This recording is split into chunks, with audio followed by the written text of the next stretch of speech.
एक घने जंगल में एक चालाक लोमड़ी रहती थी। वो अपनी चतुराई और शरारतों के लिए जानी जाती थी। एक दिन उसने अपने मित्र सारस को भोजन पर आमंत्रित किया। सारस, जो एक भोला और सीधा सादा पक्षी था, बहुत प्रसन्न हुआ। उसने सोचा कि उसे स्वादिष्ट मछलियां, केकड़े और अन्य पकवान खाने को मिलेंगे। वो बड़े उत्साह के साथ लोमड़ी के घर गया।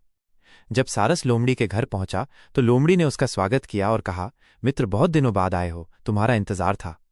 चलो भोजन करें। लोमड़ी उसे एक चौड़े और उथले बर्तन के पास ले गई जिसमें सूप परोसा गया था। सूप बहुत स्वादिष्ट लग रहा था, लेकिन समस्या ये थी कि सारस की लंबी चोंच उस बर्तन में ठीक से जा ही नहीं पा रही थी। उसने बहुत कोशिश की, लेकिन कुछ ही बूंदे पी सका। दूसरी ओर लोमड़ी अपनी छोटी जीभ से आराम से सारा सूप पी गई और तृप्त हो गई। फिर उसने हंसते हुए कहा, मुझे यकीन है कि तुम्हें भोजन बहुत अच्छा लगा होगा। सारस को यह मजाक बहुत बुरा लगा। वो अपमानित होकर चुपचाप वहां से चला गया, लेकिन मन ही मन उसने बदला लेने का निश्चय कर लिया। कुछ दिनों बाद उसने लोमड़ी को अपने घर भोजन पर बुलाया। लोमड़ी खुशी से तैयार हो गई और तय दिन पर पहुंच गई।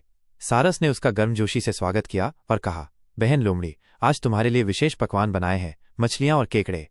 जब लोमड़ी खाने के लिए बैठी तो देखा कि खाना एक लंबी सुराही जैसी बर्तन में परोसा गया था। सारस अपनी चोंच से आसानी से खा रहा था, लेकिन लोमड़ी उस बर्तन में अपनी नाक घुसेड़ ही नहीं पा रही थी। वो भूखी रह गई और गुस्से में पैर पटकती हुई चली गई।